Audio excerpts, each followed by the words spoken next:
Hello, this is the UCF UAV Inspection of Railroad Tracks team, and this is our project. Our team was tasked with designing a UAV capable of visually inspecting railroad tracks for defects, faults, and obstructions, with those obstructions being trespassers, debris, or flooded railways. The goal of this UAV will provide railroad companies with a method for inspecting tracks that reduces overall cost, increases safety, and saves time by eliminating the need for in-person inspections. Our team was mainly split up into 4 sub-teams: design, simulation, electronics, and manufacturing. To stay organized throughout the project, we utilized Microsoft Teams. This is where the majority of our communication, file sharing, and team collaboration took place. We also utilized a task-oriented approach by creating a Gantt chart, which helped us keep track of project milestone deadlines and monitor the design and production process. This helped us to stay on top of our deadlines throughout the course of the project. Since we didn't have any stakeholders and no assigned objectives, the team decided on 3 of our own objectives: VTOL capabilities, a modular design, and a flight time of 20 minutes. When it came to manufacturing, the internal structure of the wings and the tail were laser cut from 1/4-inch balsa wood and the fuselage from 1/4-inch sand plywood. We opted to use a laser cutter because it could cut our complex fuselage and airfoil shapes with precise detail. The wings of the fuselage were then covered with 1/16-inch balsa wood, then wrapped with lightweight 1.5-ounce fiberglass cloth and epoxy resin to increase the overall strength. Lastly, they were covered with monocoat for aesthetic purposes. Our team also took advantage of additive manufacturing for many of our connectivity parts. These include the nose cone, push motor mount, wing buffers, and motor rod wing connectors. The carbon fiber rods were chosen to connect our main body to the tail because of their lightweight and rigidity. Our senior design team faced some initial confusion as to what exactly we needed to inspect on the railroad track and to what detail we needed to inspect it. Thankfully, our team was able to land an audience with a local railroad company, Brightline Trains, out of Sanford, Florida. Brightline mentioned 3 major problems they encountered that they believed a UAV would be able to assist with. Flooding, rail line kinking, and trespassing were the primary issues. With information from industry and our own research, we decided to focus on a hybrid VTOL design. Being able to take off vertically allows the operator to utilize the drone in many environments. The ability to hover also allows for inspection of railroad bridges and in-depth inspection of particular areas of interest. Our UAV also utilizes a wing and push motor for horizontal flight. Utilizing a fixed wing allows for greater flight time and a faster flight speed. Overall, the hybrid VTOL design creates an aircraft capable of fast and effective inspection that can be deployed in almost all environments and can be utilized for various inspection tasks. Our design process began with initial sizing by estimating the values for initial takeoff weight, surface area, wing reference area, and other general characteristics of the aircraft. After sizing was complete, we began selecting the airfoil for the wing based on performance, coefficient of lift over coefficient of drag for a range of Reynolds numbers we expected to fly at. From here, we were able to balance the aircraft using the weights of our various components and the lift forces from our wing and tail in XFLR5. Further stability analysis was completed in XFLR5. The design process was heavily iterative based. Our team would come up with part ideas during the group meetings and design them in CAD software later.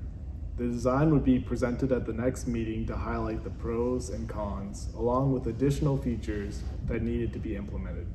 This process would repeat until we landed at the final design. The original model for the wing included a swept design. This was removed in future iterations to increase surface area and improve ease of manufacturing. The fuselage also went through many design iterations. Our team went through a total of 3 fuselage designs before landing on the cylindrical design that is in the final model.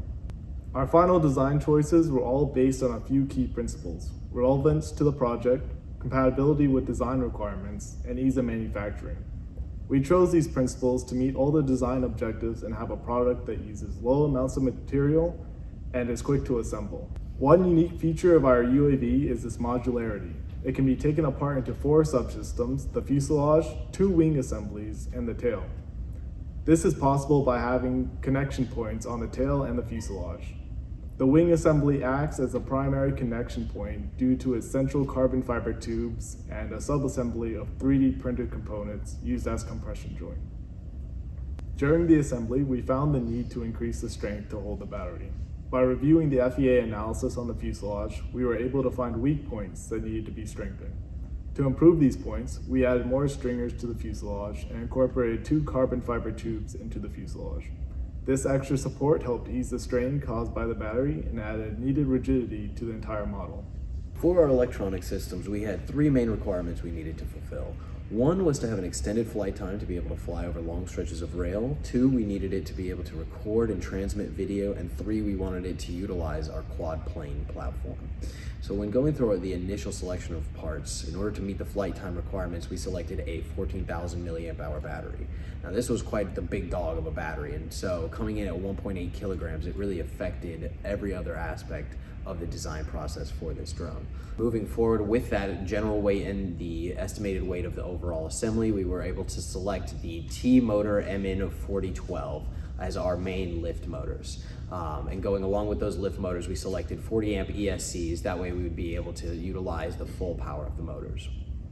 Once we had those selected and we had selected our airfoil, we were also able to choose the main thrust motor, which was the Cobra 8742B. When it came to camera selection, we initially decided to go with a Fox Ear Predator, and we were going to stream video through the Pixhawk back to our transmitter. We later realized that that wasn't really feasible, so we decided to circumvent the Pixhawk completely, and we went with a 3-in-1 camera transmitter OSD combination that would transmit directly to a set of FPV goggles, allowing us to stream and record video without having to deal with the complications of the Pixhawk software.